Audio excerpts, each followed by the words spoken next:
Welcome to StartupHakk. My name is Spencer Thomason. I am the CEO and co-founder of CleanRouter, as well as many other products. Here are some lessons that I've learned building a successful business while challenging startup norms. My challenge is to push you to rethink startup success. Welcome to StartupHakk.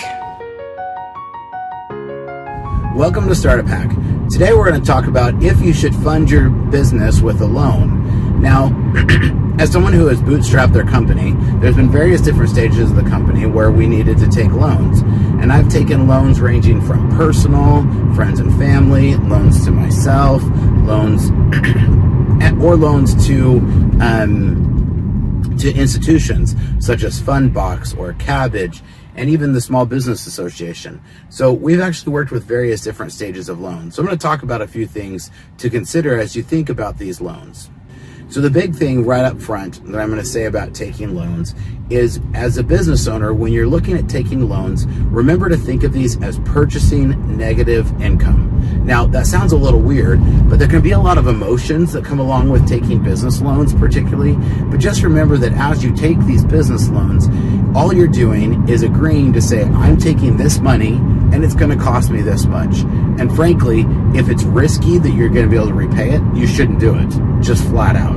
If there's a risk of, well, I have to hit these sales numbers in order to repay this, my advice is don't do it. You should only be taking loans that your current revenue can afford to pay. And sometimes a good example of this one is for CleanRouter. We will frequently use loans for purchasing large inventory. So I may need to drop anywhere from $20,000 to $50,000 on a large inventory purchase. And rather than chew up our entire runway of cash with that, I'll use these loans because I know that that these are getting purchased. We have a proven track record, a proven income that's getting these loans repaid. And so it's important to understand that, and the biggest advice that I can give to small business owners is don't get yourself into trouble making guesses or assumptions that you will be able to repay those. If you can't currently afford to repay that loan, don't take it. That's my advice right from the get-go. And so this is one of the important things that I think to understand with the loans is this mindset around it. You have to be able to remove the emotions around going into debt, instead to say, I am taking this loan and I'm purchasing some negative income, meaning you're willing to pay the fees in order to secure that funding for that period of time. So again, back to the case of CleanRouter, it's a really easy example. I may need to put a $20,000 inventory order in, and it's worth it to me to pay the interest on that because it's a business write-off now, to pay that interest against that inventory rather than tie up all my cash. So these are the kind of examples where it's good and we knew we had an income that was coming for it. So the first type of loan that you can take is an SBA loan. These loans are very difficult to get. If your company doesn't have revenue, from my experience, these are near impossible. There are certain categories where, in developing counties, you can get like rural internet can get SBA loans, and other such categories like that can sometimes get loans through the SBA. But otherwise, generally my experience is unless your company is really consistently hitting $500,000 a year of revenue, an SBA loan is unlikely. Now in COVID, that became a totally different game, but then those are through COVID relief and they're under a very specific category, and most of those have closed as of today.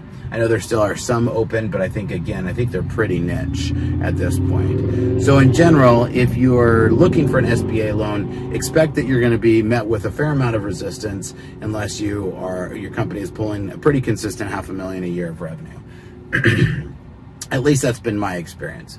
Now, the other side of the SBA loans is there is a lot of paperwork. There's a lot of application, and in a lot of cases, you're still being asked to put personal guarantees on it. So my experience with SBA loans have been tricky at best. The next ones are institutional loans, such as Kabbage, Fundbox, and some other what we'll call micro loans, or PayPal even offers some micro loans as well. And these are loans that can be anywhere from $10,000 to $100,000. And so we, at one point, I keep an open line of credit with Kabbage that's almost $20,000 that we use here and there for various reasons. Sometimes it makes more sense than using cash. We also have used Kabbage before, where we had a line of credit as high as 75,000. The interest rates on these are like credit cards. Essentially, it's not much different than floating these onto a credit card. Kabbage is going to use credit card level interests, but then stretch it out for, I believe, 12 to 18 months of payments. Whereas Fundbox is going to give, has just recently moved from, they originally had started with 12-week loans. Now they offer 24-week loans. The difference to watch out with these is that the interest rate gets higher the longer the loan is. And the way that they do these loans is they just build in these fee requirements, and they're very upfront with it. When you go to take it, you can see the entire breakdown, what the repayment's going to be. And so as long as, you know, that money is worth it, then that's the big taker.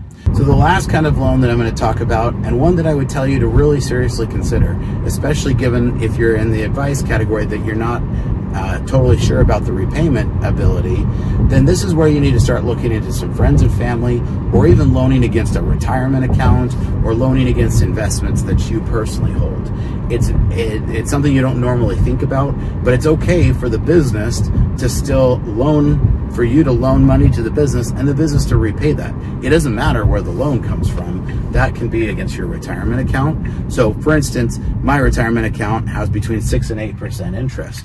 So there's been occasions where I've actually loaned from myself because I can get a lower interest rate against my own money than I can against, paying an institution like Fundbox or Kabbage. So there's times where that makes a lot more sense. And even if you're worried about the risk, then pay yourself 2% higher and make a little bit on it. But the business is still getting a better deal to be getting an 8 to 10% loan than if the business were paying the 17 to 25% loans. So this is the last category of loans that I would talk about, but I would definitely consider these, especially depending on how big of a business you are. I've seen people launch their own businesses by just realizing that they're sitting on, $20,000 or $30,000 that they can comfortably loan against a retirement account, knowing that their business can repay it, because then they can set up their own repayment terms, and those repayment terms are really light. So there's a lot of different ways that you can grow your businesses on loans. My biggest advice is be careful, be smart, be intelligent, and don't over leverage yourself into a way that then is going to get you to where your business could potentially fail. Ultimately, at the end of the day, one of the big mantras we've always had is we've never wanted to be greedy against the company at the point where it would become so much of a burden that the company would fail. Make sure you grab your CleanRouter to keep your kids safe online. CleanPhone is also running an awesome sale right now, so make sure you get online and purchase your CleanPhone now to keep your kids safe on the go. Have a good one. Welcome to StartupHakk.